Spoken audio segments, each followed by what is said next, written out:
Hello there to whoever it is you may be. I am Waifu Belector, the unfortunate soul, cursed to be the only fair human on Earth. And over the last few days, I've been playing the Marvel Rivals beta.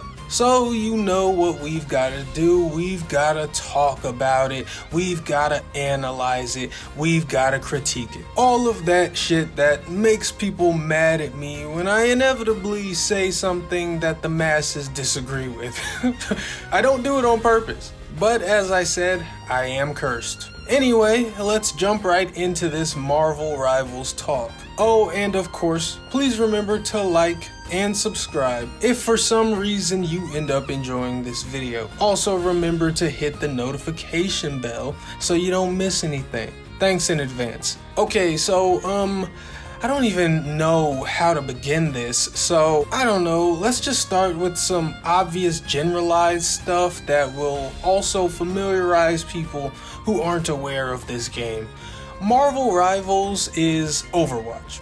It's Overwatch. That's what they were going for. They wanted to be Overwatch with Marvel characters, and they did it. They got the job done. And honestly, this is feeling like it's shaping up to be the Overwatch alternative. Now, because this game is very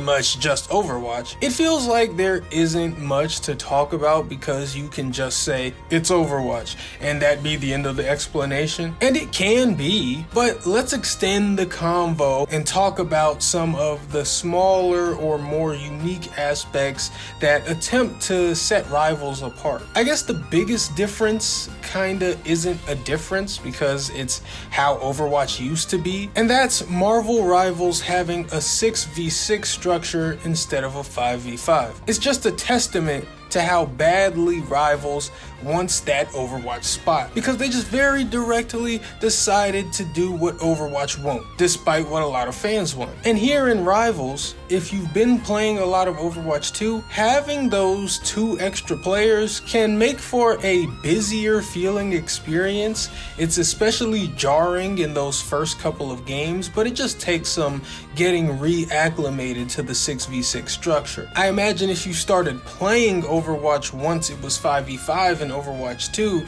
then it could take a little bit longer to accept what Marvel Rivals is, or maybe you just don't like it at all and you prefer the 5v5. But speaking of structures, another of Marvel Rivals' difference makers is its destructible environments, right? So things break, they collapse, and you can theoretically use that to your advantage. Although personally, I feel that it is mostly a fun passive layer. Mostly passive. Because most of the time, things break in the general initial crossfire before you can even have the chance to try and intentionally break them, you know? And when they break, things just kind of fall where they may. So maybe you're shooting at somebody and a pillar breaks from all the stray bullets, and the pillar falls and is now blocking them from your line of sight. Well, you just kind of naturally, absent-mindedly move around it to where you can see them, and they naturally use it for cover. But neither of you intended to destroy the pillar, and you certainly didn't know that it would fall the way it did. So yeah, I like the destructible environments. I like it. It adds some fun, light, emergent gameplay that can emphasize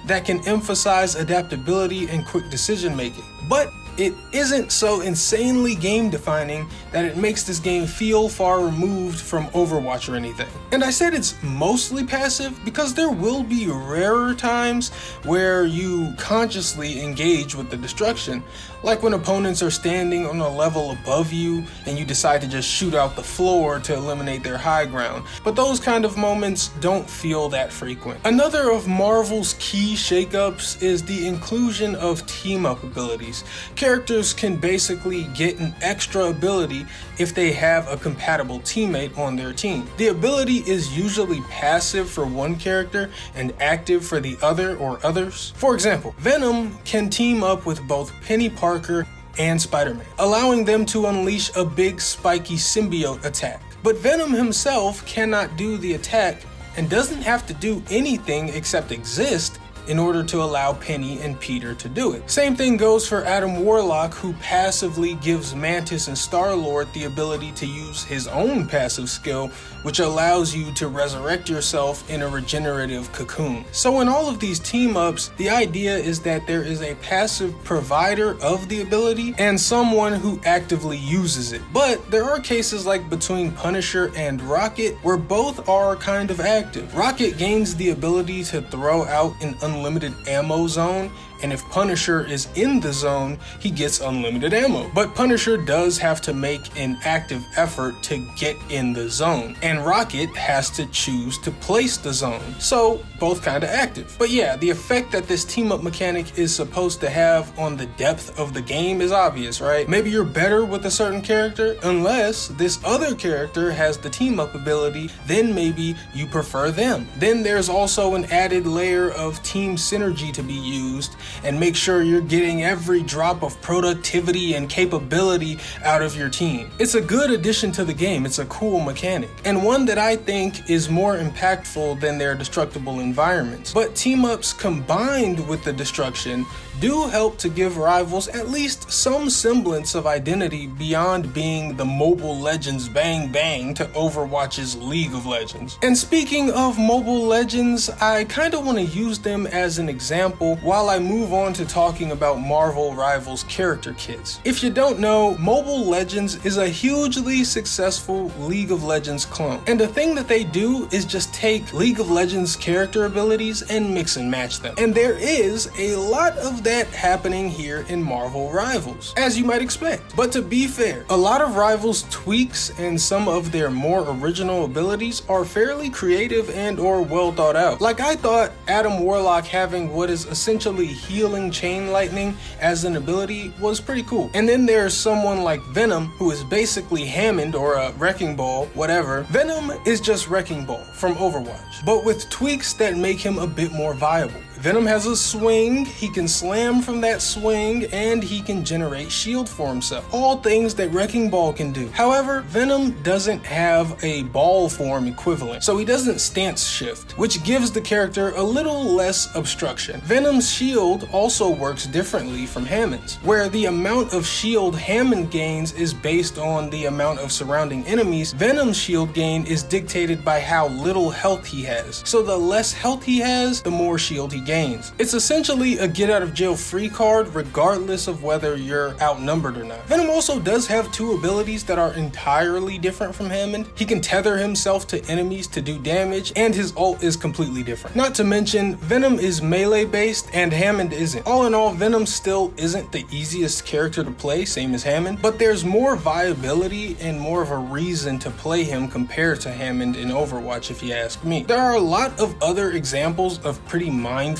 changes to familiar kits, but I'd be here talking for way too long if I were to go over all of them. Suffice it to say that a lot of characters feel extremely familiar, but there are characters who completely feel like an original idea as well, like Penny Parker. And then there are characters who feel like a remix or mashup. It honestly feels like the devs want to try and stand on their own creative footing, but are leading with the most clone-like kits because it's familiar to players, and so it's safer to approach that way. But yeah, dude, I think this is a great game. It's riffing on the heyday of an all-time great multiplayer game, and it's doing it remarkably well. The stylization and effort in voice lines and character interactions, even all of that presentation is there and done really well. If I'm on the Overwatch team at Blizzard, I'd be a little embarrassed and maybe a little worried by this game.